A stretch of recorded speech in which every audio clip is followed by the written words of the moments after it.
এখন আমরা শুরু করছি ডেঙ্গুর উপর আলোচনার পর্ব 2। আপনাদের সঙ্গে আছি আমি ডক্টর তুষারকান্তি অগস্তি। যে ডেঙ্গু ভাইরাসে আক্রান্ত হলে আমাদের ডেঙ্গু হয়, সেই ভাইরাসের 4টে স্ট্রেন বা ভ্যারাইটি হয় এবং ডেঙ্গু ভাইরাসের সেই 4 ধরনের ভ্যারাইটি বা স্ট্রেন হলো DENV1, DENV2, DENV3 এবং DENV4। রিসেন্টলি ডেঙ্গু ভাইরাসের আরও একটা ভ্যারাইটি বা স্ট্রেন পাওয়া গেছে এবং সেটা হলো DENV5।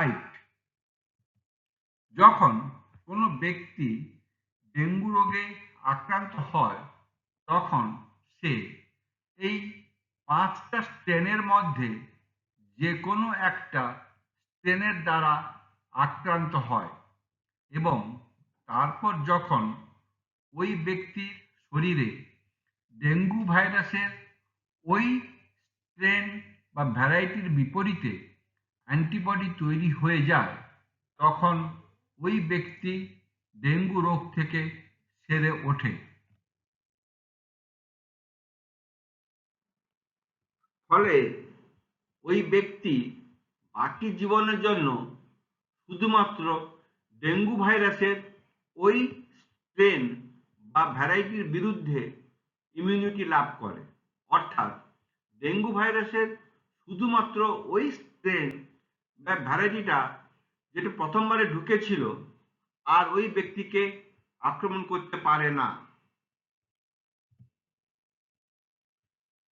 কিন্তু ওই ব্যক্তির শরীরে ডেঙ্গু ভাইরাসের বাকি স্ট্রেন বা ভ্যারাইটিগুলোর বিপরীতে কোনো অ্যান্টিবডি তৈরি হয় না। অর্থাৎ ডেঙ্গু রোগ থেকে একবার সেরে উঠলেও ওই ব্যক্তি ডেঙ্গু ভাইরাসের বাকি স্ট্রেন বা ভ্যারাইটিগুলোর দ্বারা আবার ডেঙ্গু রোগে আক্রান্ত হতে পারে। এটা খুবই গুরুত্বপূর্ণ একটা লাইন আমি বললাম, যেটা মনে রাখতে হবে।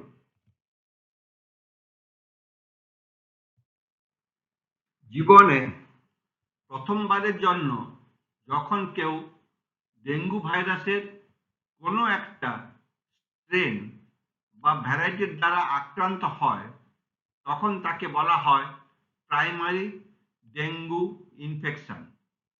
তারপর জীবনে দ্বিতীয়বারের জন্য যখন ওই ব্যক্তি ডেঙ্গু ভাইরাসের অন্য কোনো স্ট্রেন বা ভ্যারাইটির দ্বারা আক্রান্ত হয়, তখন তাকে বলা হয় সেকেন্ডারি ডেঙ্গু ইনফেকশন। আমরা আগেই জেনেছি যে এই ডেঙ্গু রোগী আমাদের শরীরে 3টে রূপে প্রস্ফুটিত হয় এবং সেই 3টে রূপ হলো ডেঙ্গু ফিভার বা ডিএফ, ডেঙ্গু হেমোরেজিক ফিভার বা ডিএইচএফ এবং ডেঙ্গু শক সিনড্রোম বা ডিএসএস। লাস্টের দুটো অর্থাৎ ডেঙ্গু হেমোরেজিক ফিভার বা ডিএইচএফ এবং ডেঙ্গু শক সিনড্রোম বা ডিএসএস হলো ডেঙ্গুর দুটো সিরিয়াস ফর্ম এবং এই দুটো রূপে বা ফর্মে যখন ডেঙ্গু কোনো ব্যক্তির মধ্যে উপস্থিত হয়, তখন ওই ব্যক্তিকে বাঁচানো খুব মুশকিল হয়ে পড়ে। 99% ক্ষেত্রে আমরা ডেঙ্গুর যে রূপটা দেখি সেটা হলো শুধু ডেঙ্গু ফিভার বা ডিএফ।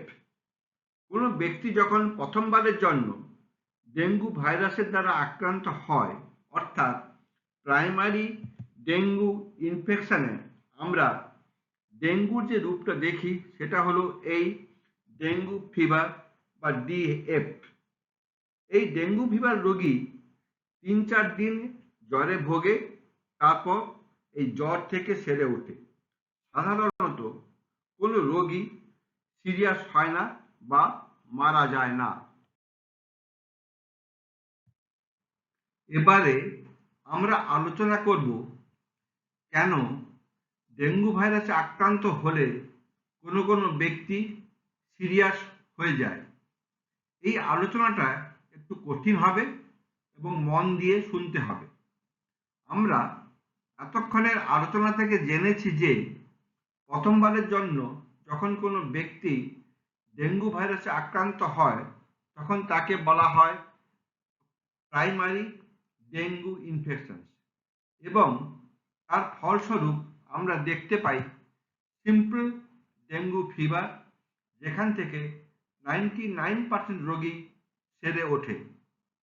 এই ডেঙ্গু ফিভার থেকে সেরে ওঠার কারণ হলো প্রথমবার ডেঙ্গু ভাইরাসে আক্রান্ত হবার পর ওই রোগীর শরীরে ডেঙ্গু ভাইরাসের ওই স্ট্রেন বা ভ্যারাইটির বিপরীতে যে অ্যান্টিবডি তৈরি হয় এবং সেই অ্যান্টিবডি ডেঙ্গু ভাইরাসের ওই স্ট্রেন বা ভ্যারাইটিগুলোকে মেরে দেয়। তাই রোগী প্রথমবার ডেঙ্গু ভাইরাসে আক্রান্ত হলে অধিকাংশ রোগীই তাড়াতাড়ি সুস্থ হয়ে ওঠে। আমরা আলোচনা করছি কেন ডেঙ্গু ভাইরাসে আক্রান্ত হলে কোনো কোনো ব্যক্তি সিরিয়াস হয়ে যায়। প্রথমবার ডেঙ্গু ভাইরাসের ইনফেকশন হলে শরীরে দু ধরনের অ্যান্টিবডি তৈরি হয় এবং ওই দু ধরনের অ্যান্টিবডি হলো নিষ্ক্রিয়কারী বা নিউট্রালাইজিং অ্যান্টিবডি এবং নন নিষ্ক্রিয়কারী বা অনিষ্ক্রিয়কারী নন নিউট্রালাইজিং অ্যান্টিবডি। প্রথমবারের ইনফেকশনের পরে এই দুটো অ্যান্টিবডি ওই ব্যক্তির শরীরে সারা জীবনের জন্য তৈরি হতে থাকে। এই দুটো অ্যান্টিবডির মধ্যে নিষ্ক্রিয়কারী বা নিউট্রালাইজিং অ্যান্টিবডিটা প্রথমবারের শরীরে ঢোকা ডেঙ্গু ভাইরাসটাকে মেরে ফেলে এবং রোগী ডেঙ্গু ফিভার থেকে সুস্থ হয়ে ওঠে এবং পরে কখনো ডেঙ্গু ভাইরাসের ওই অর্থাৎ প্রথমবারের স্ট্রেন বা ভ্যারাইটিটা ঢুকলে তাকেও মেরে ফেলে। ফলে রোগী কখনো প্রথমবারে ডেঙ্গু ভাইরাসের যে ভ্যারাইটিটা ঢুকেছিল তার দ্বারা আর আক্রান্ত হতে পারে না।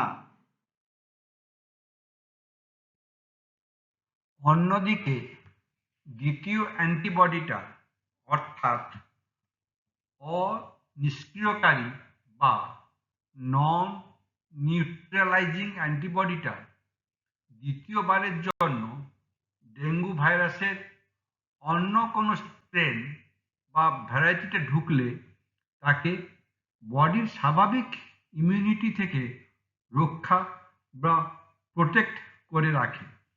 এটা খুবই গুরুত্বপূর্ণ একটা বিষয়। ফলে দ্বিতীয়বারের ডেঙ্গু ভাইরাসের স্ট্রেন বা ভ্যারাইটিটা শরীরে ঢোকার পরে ডেঙ্গু ভাইরাসের ওই স্ট্রেন বা ভ্যারাইটিটা যেটা দ্বিতীয়বারে ঢুকেছে সেটা খুব তাড়াতাড়ি বংশবৃদ্ধি করতে থাকে। তার ফলস্বরূপ ডেঙ্গু রোগের অন্য দুটো সিরিয়াস রূপ অর্থাৎ ডেঙ্গু হেমোরেজিক ফিভার বা ডিএইচএফ এবং ডেঙ্গু শক সিন্ড্রোম বা ডিএসএস ডেঙ্গুর এই দুটো রূপ দেখা দেয় এবং তার ফলস্বরূপ রোগী মরণাপন্ন হয়ে ওঠে।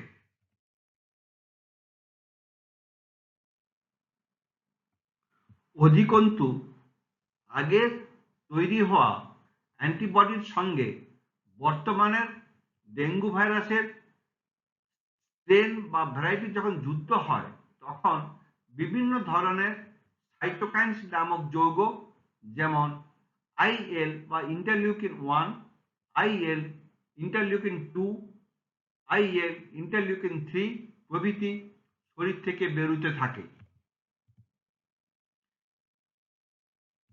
এখন এই সাইটোকাইনসগুলো শরীরের সমস্ত রক্তনালী প্রধানত ক্যাপিলারি গুলোকে প্রসারিত বা ডাইলেট করে দেয় এবং ওদের পারমিয়াবিলিটি ও বাড়িয়ে দেয়।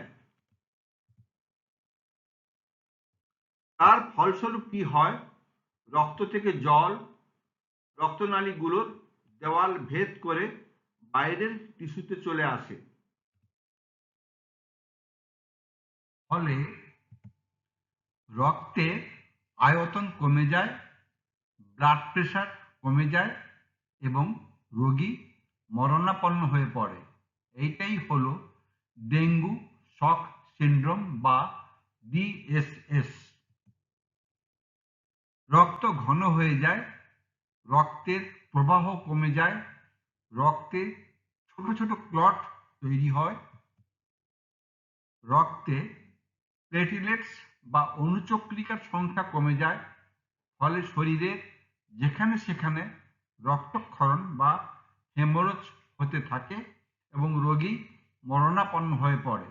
এইটাই হলো ডেঙ্গু হেমোরেজিক ফিভার বা ডিএইচএফ।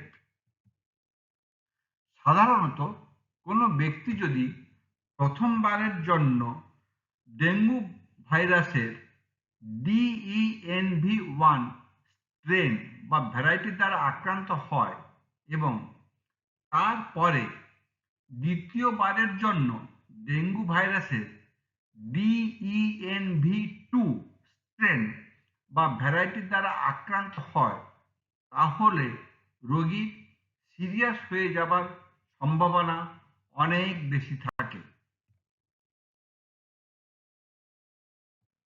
আমরা আগেই জেনেছি যে ডেঙ্গু ভাইরাসের প্রধান 4টে স্ট্রেন বা ভ্যারাইটি আছে এবং সেই 4টে স্ট্রেন বা ভ্যারাইটি হলো DENV1, DENV2, DENV3 এবং DENV4। কোনো ব্যক্তি প্রথমবারের জন্য ডেঙ্গু ভাইরাসের এই 4টে ভ্যারাইটির মধ্যে যে কোনো একটা ভ্যারাইটির দ্বারা আক্রান্ত হতে পারে এবং দ্বিতীয় ও তৃতীয়বারের জন্য যে কোনো একটা ভ্যারাইটির দ্বারা আক্রান্ত হতে পারে, কিন্তু একটা ভ্যারাইটির দ্বারা বা ডেঙ্গু ভাইরাসের একটা স্ট্রেনের দ্বারা কোনো ব্যক্তি দুবার আক্রান্ত হয় না।